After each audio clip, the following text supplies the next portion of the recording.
വസിക്കേണമേ ഞാൻ സ്വർഗരാജ്യത്തിൽ ചേരുവോളം. ആരാധന ആരാധന ദിവ്യകാരുണ്യമേ, ആരാധന തിരുവോസ്തിരൂപനേ,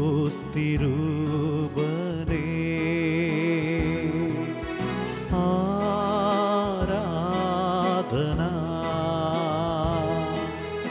ആരാധന ദിവ്യകാരുണ്യമേ, ആരാധന തിരുവോസ്തിരൂപനേ.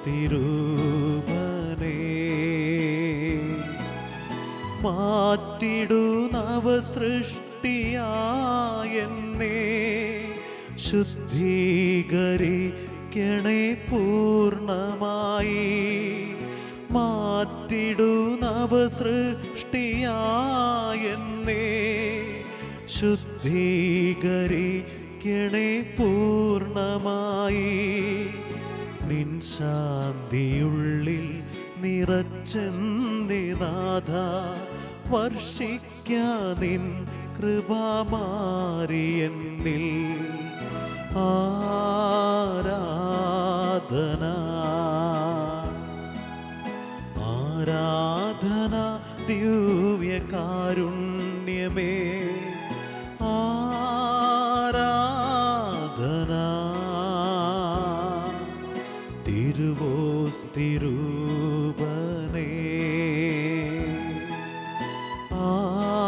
ആരാധന ആരാധന ദിവ്യകാരുണ്യമേ, ആരാധന തിരുവോസ്തിരൂപനേ.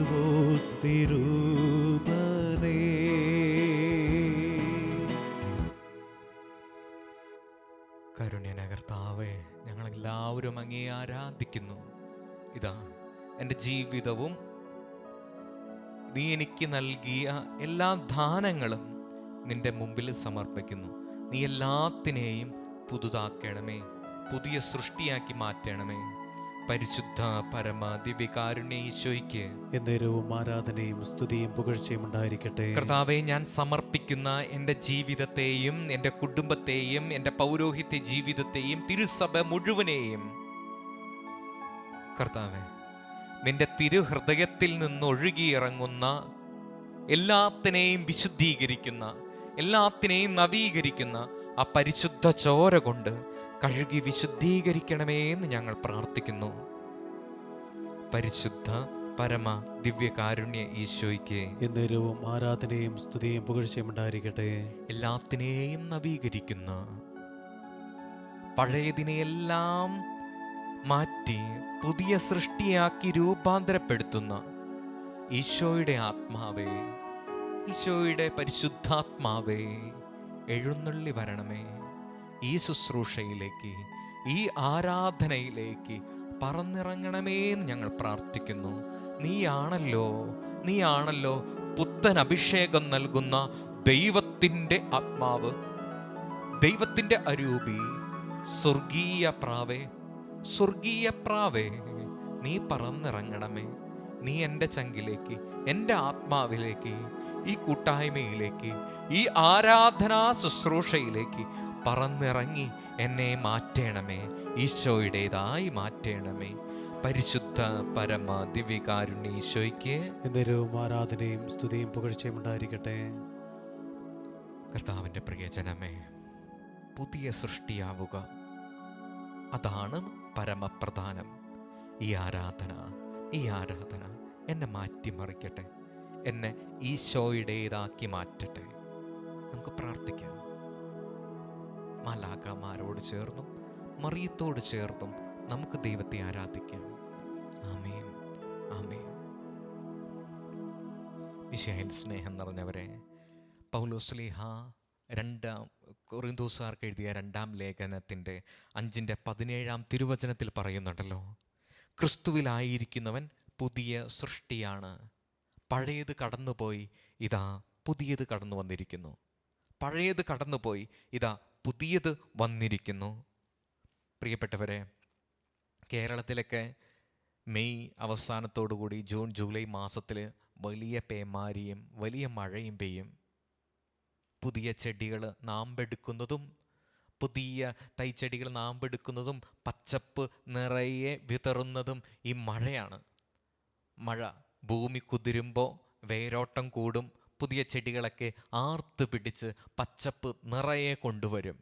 ഈ നോമ്പ് കാലഘട്ടവും നമ്മുടെ ഹൃദയത്തിലെ നന്മകളുടെ മേൽ പച്ചപ്പ് വിതറുന്ന, പുതിയ പുണ്യങ്ങൾ, പുതിയ നന്മകൾ, പുതിയ പ്രാർത്ഥന ശൈലികൾ, പ്രാർത്ഥനയുടെ അഭിഷേകം കൊണ്ടുവരുന്ന നല്ല നല്ല സമയങ്ങളാണ് ഈ നോമ്പ് കാലഘട്ടം. ഉപവാസം ആരംഭിക്കുന്നു, പ്രാർത്ഥന വരുന്നു, കർത്താവിൻ്റെ പീഡാസഹനങ്ങളെ ഓർക്കുന്നു. അങ്ങനെ എന്തുകൊണ്ടും ആത്മീയ ജീവിതത്തിൽ വളരുവാനായിട്ട് വളക്കൂറുള്ള സമയമാണ് ഈ കാലം, നോമ്പ് കാലം.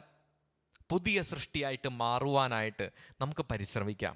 പൗലോസ്ലീഹ പറയുന്നത് പോലെ 2 കൊറിന്തോസുകാർക്ക് എഴുതിയ ലേഖനം 5:17, ക്രിസ്തുവിലായിരിക്കുന്നവൻ, ഈശോയിലായിരിക്കുന്നവൻ, കർത്താവിലായിരിക്കുന്നവൻ പുതിയ സൃഷ്ടിയാണ്. പഴയതെല്ലാം കടന്നുപോയി, ഇതാ പുതിയത് വന്നിരിക്കുന്നു. പ്രിയപ്പെട്ടവരെ, പൗലോസ്ലീഹ പറയുന്നുണ്ടല്ലോ, ഇനി ഞാനല്ല, ഈശോയെ അനുഭവിച്ചും കർത്താവിനെയും സ്വീകരിച്ചു കഴിഞ്ഞപ്പം പൗലോസ്ലീഹ വലിയ വായിൽ ഉറക്കെ വിളിച്ച് പറയുന്നുണ്ട്, ഇനി ഞാനല്ല, ഞാൻ മരിച്ചു, പൗലോസ് മരിച്ചു, ഞാനല്ല, ക്രിസ്തുവാണ് എന്നിൽ ജീവിക്കുന്നത്, ഈശോയാണ് എന്നിൽ ജീവിക്കുന്നത്. ഓരോ ക്രൈസ്തവനും ഇങ്ങനെ പറയണം. ഓരോ ക്രൈസ്തവനും ഇങ്ങനെ പറയാവൂ, ഞാനല്ല, എന്നിൽ ക്രിസ്തുവാണ് ജീവിക്കുന്നത്. ഞാനല്ല സംസാരിക്കുന്നത്, എന്നിൽ ഈശോയാണ് സംസാരിക്കുന്നത്. ഈശോയുടെ ആത്മാവാണ് എന്നിലൂടെ സംസാരിക്കുന്നത്. അങ്ങനെയാകണം. അങ്ങനെയാകാനാണ് ഓരോ ക്രൈസ്തവനും വിളിക്കപ്പെട്ടിരിക്കുന്നത്. Praise the Lord. Hallelujah, hallelujah. പ്രിയപ്പെട്ടവരെ, മോനിക്ക പുണ്യവതിയുടെ നിതാന്ത പ്രാർത്ഥനയുടെ ഫലമായിട്ട് അഗസ്റ്റിൻ മാനസാന്തരപ്പെടുന്നുണ്ട്.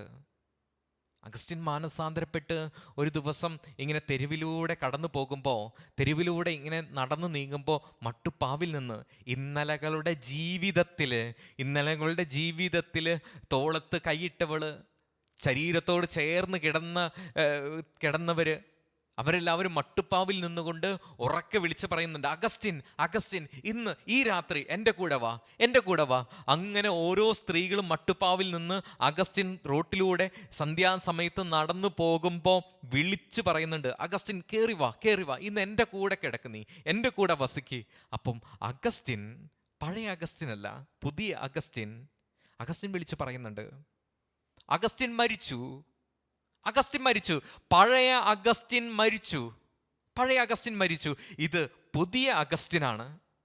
പാപത്തോട് അവൻ വിട പറഞ്ഞു. അവൻ പുതിയ സൃഷ്ടിയായിട്ട് മാറി. കർത്താവിൻ്റെ വചനം അവനിൽ നിറഞ്ഞു. പഴയ സുഖത്തോട് അവൻ വിട പറഞ്ഞുകൊണ്ട് പുതിയ സൃഷ്ടിയായിട്ട് മുന്നോട്ട് നീങ്ങുന്ന അഗസ്റ്റിനെ നമുക്ക് കാണാൻ സാധിക്കും. പഴയ കാലഘട്ടത്തിൽ യഹൂദ പാരമ്പര്യത്തിൽ ഇങ്ങനെ ഒരു പാരമ്പര്യമുണ്ടായിരുന്നു. ഇങ്ങനെ ഒരു കാര്യം ഉണ്ടായിരുന്നു. അതായത് പുതിയതായിട്ട് ക്രൈസ്തവരാകാൻ വരുന്നവർ അവരുടെ നഖം നന്നേ മുറിച്ച് കളയും. അവരുടെ ശരീരത്തിലുള്ള തലയിലെ മുടിയെല്ലാം ഷേവ് ചെയ്ത് കളയും. ശരീരത്തിൽ എന്തൊക്കെ നഖവും അതുപോലെ തന്നെ ശരീരത്തിലുള്ള രോമങ്ങളെല്ലാം അവരെല്ലാം നീക്കിക്കളയും. എല്ലാം ഷേവ് ചെയ്ത് കളഞ്ഞിട്ട് തലയൊക്കെ മുണ്ടനം ചെയ്തിട്ട് പരിപൂർണമായിട്ടും നഗ്നരായിട്ട് ഏകദേശം 480 ലിറ്ററോളം വെള്ളത്തിൽ അവർ മുങ്ങിത്താഴ്ന്ന് എഴുന്നേറ്റ് വരും. ശരീരത്തോട് ചേർന്ന് കിടന്ന എല്ലാത്തിനെയും അവർ മാറ്റിക്കളഞ്ഞുകൊണ്ട് പുതിയ സൃഷ്ടിയായിട്ട് വരും. എന്നിട്ട് അവർക്കൊരു പുതിയ വെള്ള ഉടുപ്പ്, വെള്ള വസ്ത്രം അവരെ ധരിപ്പിക്കും. പുതിയ സൃഷ്ടിയാകുന്നതിൻ്റെ പ്രതീകം, ഈശോയെ ഉള്ളിൽ സ്വീകരിച്ചതിൻ്റെ പ്രതീകമായിട്ട് പുതിയ വസ്ത്രം ധരിച്ചിട്ട് അവർ കടന്നു വരും. ഈശോയും അത് തന്നെയാണല്ലോ പറയുന്നത്, വീണ്ടും ജനിക്കണം. രാത്രിയിൽ കടന്നു വന്നവനോട് പകലിൻ്റെ സുവിശേഷം കർത്താവ് അറിയിക്കുന്നു. രാത്രിയിൽ കടന്നു വന്നവനോട് പകലിൻ്റെ സുവിശേഷം, നിക്കോദെമോസേ, നീ വീണ്ടും ജനിക്കണം. നശ്വരമായ ബീജത്തിൽ നിന്നുമല്ല. ദൈവത്തിൻ്റെ ആത്മാവിനാൽ നീ വീണ്ടും ജനിക്കണം, ദൈവത്തിൻ്റെ അരൂപിയാൽ. പ്രിയപ്പെട്ടവരെ, എന്നെ കേട്ടുകൊണ്ടിരിക്കുന്നവരെ, മാതാപിതാക്കളെ, പ്രിയ സഹോദരി സഹോദരങ്ങളെ, നമ്മൾ വീണ്ടും ജനിക്കണം. ദൈവത്തിൻ്റെ അരൂപിയിൽ നാം ജന്മമെടുക്കണം. ദൈവത്തിൻ്റെ അരൂപിയിൽ പുതിയ സൃഷ്ടിയായിട്ട് ഞാൻ മാറണം. നമ്മുടെ ദൈനംദിന ജീവിതത്തോട് ചേർന്നിരിക്കുന്ന ചില കാര്യങ്ങളെ അറുത്തുമാറ്റാൻ, നിഴല് പോലെ പിന്തുടരുന്നവയെ നീക്കിക്കളയുവാനായിട്ട് ദൈവത്തിൻ്റെ അരൂപിയിൽ ഞാൻ ജനനം എടുക്കണം. പ്രിയപ്പെട്ടവരെ, ഒരു കാര്യം മനസ്സിലാക്കിക്കോളൂ.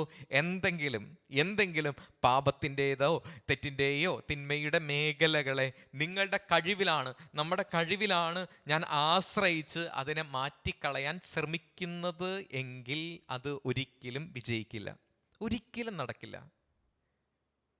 ജനുവരി മാസം എല്ലാ ഇയറിലും ജനുവരി 1 നമ്മൾ തീരുമാനമെടുക്കുന്നത് പോലെ 1-ാം തീയതി പാലിക്കും, 2-ാം തീയതി പാലിക്കും, 3-ാം തീയതി പാലിക്കും. പതിവ് പോലെ 4-ാം തീയതി നമ്മൾ തെന്നി വീഴും. പാപത്തെ അകറ്റണമെങ്കിൽ, പഴയ മനുഷ്യനെ ദൂരെ അകറ്റണമെങ്കിൽ ദൈവത്തിൻ്റെ കൃപ നിറഞ്ഞേ തീരൂ. ദൈവത്തിൻ്റെ കൃപയാണ് വേണ്ടത്. മോശ വഴി നിയമം നമുക്ക് നൽകപ്പെട്ടു, എന്നാൽ യേശുക്രിസ്തു വഴി കൃപയും സത്യവും നമുക്ക് നൽകപ്പെട്ടു. കൃപയും സത്യം. ഈ കൃപ നിറഞ്ഞാൽ മാത്രമേ പഴയ മനുഷ്യനെ നമുക്ക് ദൂരീകരിക്കാൻ സാധിക്കുകയുള്ളൂ. പഴയ മനുഷ്യനെ ദൂരെ അകറ്റണമെങ്കിൽ ദൈവകൃപ നിറയണം. ദൈവകൃപ നിറഞ്ഞപ്പോഴാണ് മറിയത്തിൻ്റെ ഉദരത്തിൽ കർത്താവ് ഉരുവായത്. ദൈവകൃപ നിറഞ്ഞവളെ, ദൈവത്തിൻ്റെ കൃപ നിറയുന്നിടത്തേ കർത്താവിൻ്റെ ആത്മാവ് നിറയുകയുള്ളൂ, ഈശോ വന്ന് നിറയുകയുള്ളൂ. പൗലോസ്ലീഹ 3 പ്രാവശ്യം നൊന്ത് പ്രാർത്ഥിച്ചില്ലേ?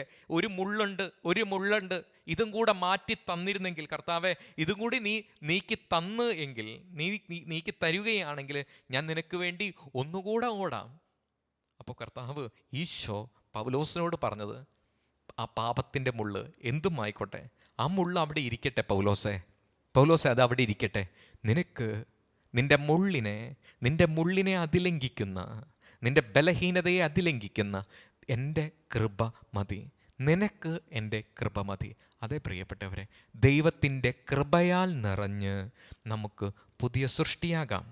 ദൈവത്തിൻ്റെ കൃപയാൽ നിറഞ്ഞ് നമുക്ക് പുതിയ സൃഷ്ടിയാകാം.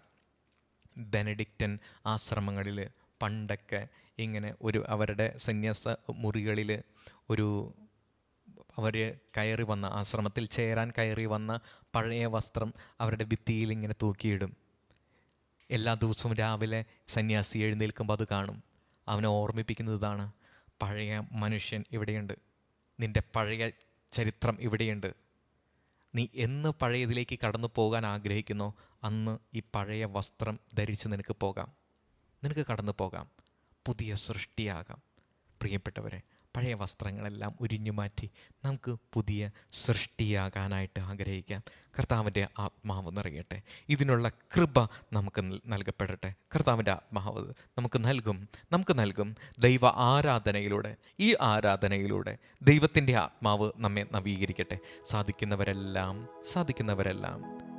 ഈ ആരാധനയിൽ സാധിക്കുന്നവരെല്ലാവരും കർത്താവിൻ്റെ മുമ്പിൽ മുട്ടുകൾ മടക്കട്ടെ. നമുക്ക് ദൈവത്തെ ആരാധിക്കാം.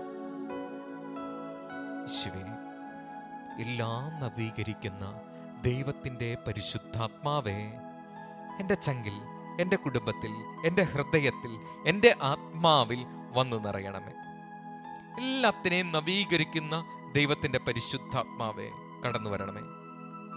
എഫേസുകാർക്ക് എഴുതിയ ലേഖനത്തില് 4-ാം അധ്യായം 22-ാം തിരുവചനത്തില് കർത്താവിൻ്റെ ആത്മാവ് അരുളി ചെയ്യുന്നുണ്ടല്ലോ: നിങ്ങളുടെ പഴയ ജീവിത രീതിയിൽ നിന്നും രൂപം കൊണ്ട വഞ്ചന നിറഞ്ഞ ആസക്തികളാൽ കലുഷിതനായ പഴയ മനുഷ്യനെ ദൂരെ അകറ്റുവിൻ.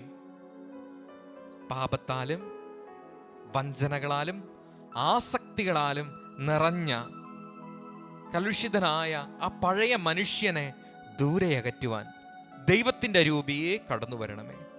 ഈ ദൈവ ആരാധനയിലൂടെ, ഈ ശുശ്രൂഷയിലൂടെ കർത്താവിൻ്റെ ആത്മാവെ എന്നിൽ കടന്നു വരണമേ. ഈശോയെ ആരാധന, ഈശോയെ ആരാധന, ഈശോയെ ആരാധന. ഹല്ലേലൂയ.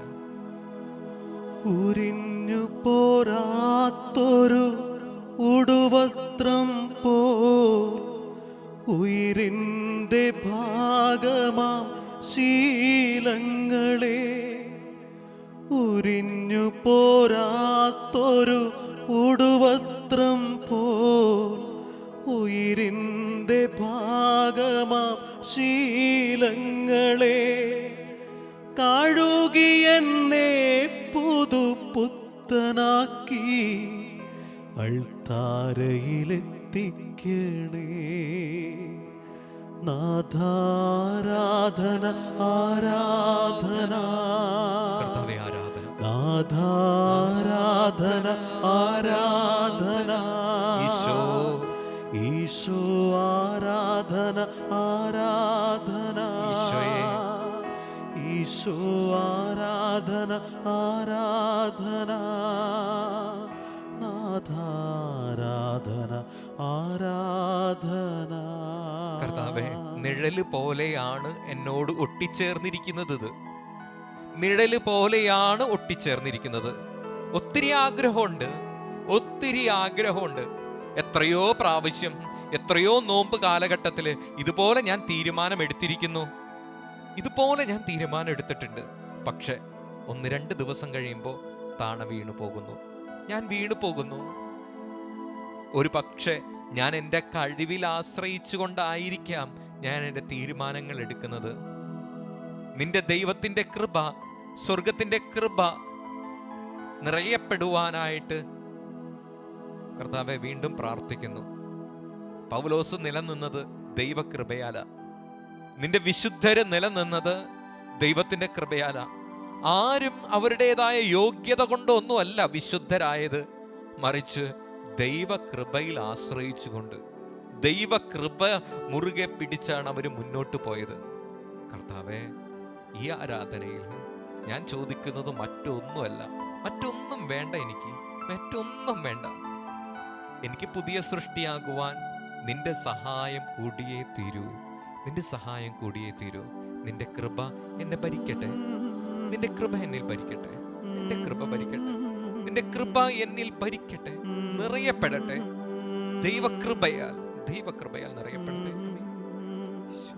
കൃപ വേണമപ്പ, കൃപ വേണമപ്പ, കൃപ വേണമപ്പ മക്കൾക്ക്. കൃപ വേണമപ്പ, കൃപ വേണമപ്പ, കൃപ വേണമപ്പ മക്കൾക്ക്. കൃപ വേണമപ്പ, കൃപ വേണമപ്പ, കൃപ വേണമപ്പ മക്കൾക്ക്. അസിസിയിലെ ഫ്രാൻസിസ് ദാരിദ്ര്യത്തിന്റെ വസ്ത്രം പേറി, പട്ടുവസ്ത്രമായിരുന്നു വിശുദ്ധൻ ധരിച്ചിരുന്നത്. പഴയ കാലത്ത് അവൻ പട്ടുവസ്ത്രത്തിന്റെ തിളക്കമാർന്ന യുവത്വത്തിൽ തിളങ്ങി തെരുവിലൂടെ കുതിരപ്പുറത്ത് അവൻ പോയി. എന്നാൽ ദൈവവചനം അവന്റെ കാതിൽ അലയടിച്ചപ്പം പട്ടുവസ്ത്രമല്ല, പട്ടുവസ്ത്രം അവൻ ഊരി ദരിദ്രർക്ക് കൊടുത്തു. അവന്റെ വസ്ത്രം മാത്രമല്ല, അവന്റെ കടയിലുണ്ടായിരുന്ന വ്യാപാരശാലയിലെ മുഴുവൻ വസ്ത്രങ്ങളും അവൻ ദരിദ്രർക്ക് വിതറിക്കൊടുത്തു, എല്ലാവർക്കും എറിഞ്ഞു കൊടുത്തു. അവസാനം ഉടുതണി പോലും ഊരിക്കൊണ്ട് അപ്പൻ്റെ കരങ്ങളിലേക്ക് വലിച്ചെറിഞ്ഞുകൊണ്ട് അവൻ വീട് വിട്ടിറങ്ങി. ഇനി എൻ്റെ സ്വർഗത്തിലുള്ള അപ്പനെ എനിക്ക് അപ്പ എന്ന് സ്വാതന്ത്ര്യത്തോടെ വിളിക്കാം. പട്ടും പണവും നൽകുന്ന സുഖങ്ങളെല്ലാം ഉപേക്ഷിച്ച് തെരുവിലേക്ക് ഇറങ്ങിയ ആ ചെറുപ്പക്കാരൻ ഇന്ന് വിശുദ്ധനാണ്. ഇന്നവൻ വിശുദ്ധനാണ്. ഇന്ന് അൾത്താരയിൽ ഞാൻ അവനെ കണ്ടുമുട്ടുന്നു. തെരുവോരങ്ങളിലല്ല, അൾത്താരയിൽ അവനെ വണങ്ങുന്നു. അവൻ്റെ കൂടെയുണ്ടായിരുന്ന, സന്യാസ ജീവിതം നയിച്ചിരുന്ന ലിയോ സഹോദരനോട് ഒരിക്കൽ അസീസിയിലെ ഫ്രാൻസിസ് ഇങ്ങനെ പറയുന്നുണ്ട്: ലിയോ, എൻ്റെ കൂട്ടുകാരാ, എൻ്റെ ചങ്ങാതി, ഞാൻ നിന്നോടൊരു സത്യം പറയാം ലിയോ, വലിയ ആനന്ദത്തിന് വേണ്ടി നീ ചെറിയ ആനന്ദങ്ങൾ ഉപേക്ഷിക്കണം. കൊച്ചു കൊച്ചു സന്തോഷങ്ങൾ നീ ഉപേക്ഷിച്ചാലേ വലിയ ആനന്ദം നിനക്ക് കൈവരികയുള്ളൂ. കർത്താവിനെ ആരാധിക്കുന്ന കർത്താവിൻ്റെ ജനമേ, ഈ ലോകം വെച്ച് നീട്ടുന്ന സന്തോഷങ്ങൾ എന്ന് പറയുന്നത് കൊച്ചു കൊച്ചു ആഹ്ലാദങ്ങളാണ്, ചെറിയ ചെറിയ സന്തോഷങ്ങളാണ്. അതിൽ തട്ടി വീഴുന്നവരെല്ലാം വലിയ ആനന്ദം അനുഭവിക്കാതെ മരണമടഞ്ഞു പോകുന്നു. പണം നൽകുന്ന സന്തോഷം നിസ്സാരമാണ് പ്രിയപ്പെട്ടവരെ. പണം നൽകുന്ന ആനന്ദത്തിന് പരിമിതിയുണ്ട്. ഒരു രോഗം വന്നു കഴിഞ്ഞാൽ, ഒരു ചെറിയ സുഖക്കേട് വന്നു കഴിഞ്ഞാൽ തീരാവുന്ന സമ്പാദ്യങ്ങൾ മാത്രമാണ് നമ്മൾ സമ്പാദിച്ചു കൂട്ടിയിരിക്കുന്നത്.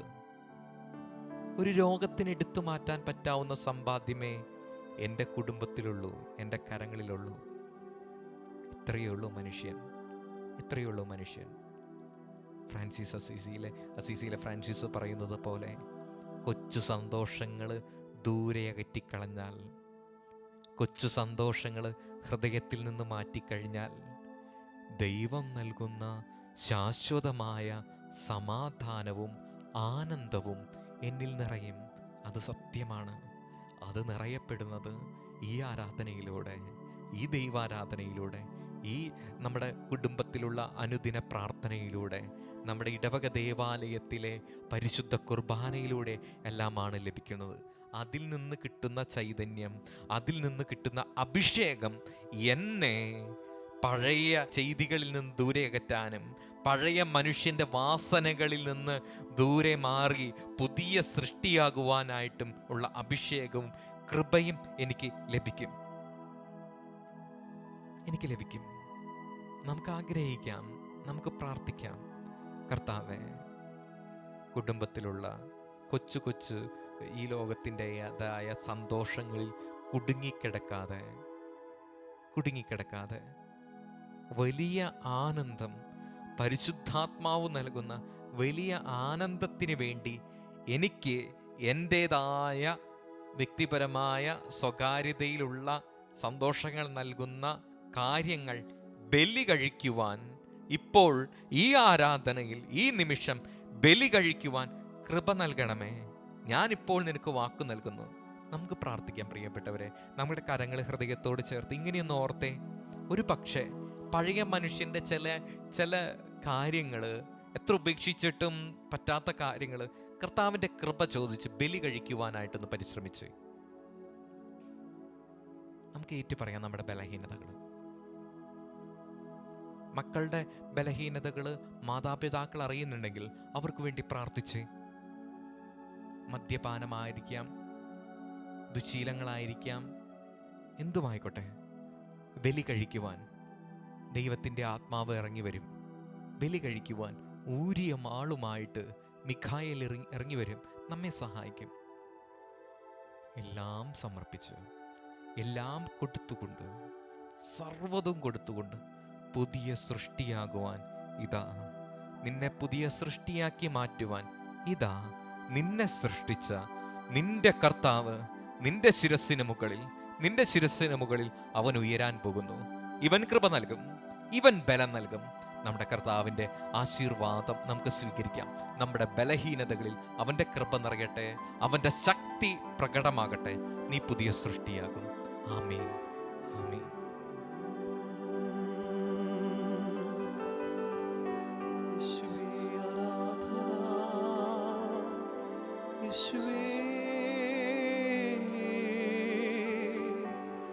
ആരാധന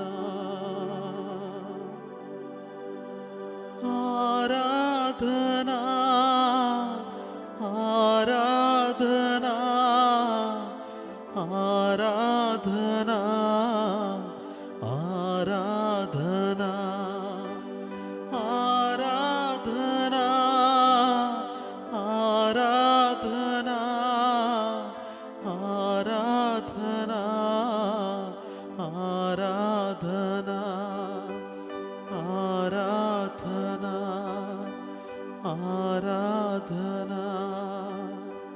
പരിശുദ്ധ പരമമാ ദിവ്യകാരുണ്യമേ,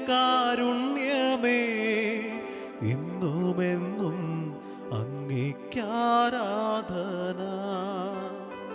പരിശുദ്ധ പരമമാ ദിവ്യകാരുണ്യമേ, ഇന്നുമെന്നും അങ്ങേക്കാരാധന. പരിശുദ്ധ പരമമാ ദിവ്യകാരുണ്യമേ,